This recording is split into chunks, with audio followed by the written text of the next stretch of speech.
Kwani wewe kipi hujaelewa? Nimeshakwambia sitaki wanaume weusi, sitaki kuharibu mbegu. Sasa kama shida ni hiyo ungeniambia. Sasa tulia nikufurahisha. Nataka nikufanyie surprise. Tulia, usiwe na haraka. Aina hii ya vijana wana mchango mdogo sana katika taifa. Oya mwanangu Uluva. Upo maskani? Njoo, si unamjua yule demu wangu? Njoo hapa maskani kwake, Chapu. Njoo Chapu. Nani shugari tena upo masimu kibao. Oya baba ni aje? Mwanangu huyu. Chombo hiki hapa. Cheupe. Nataka wanaume weupe. Chombo hiki hapa hiki. Sijataka ulete babaifu. Kama ambavyo kuna bi mkubwa na bi mdogo, nimeona tulete usawa, mimi na wewe. Mimi nitakuwa ba mkubwa, huyu atakuwa ba mdogo.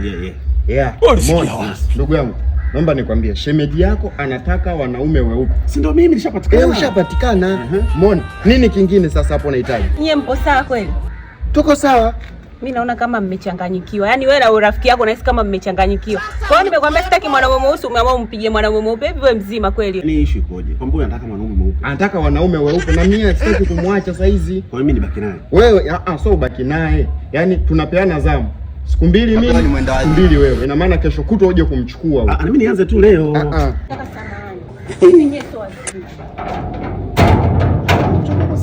Chongo huko serious, anataka wanaume weupe. Inaonekana yule bado anapenda watu weusi.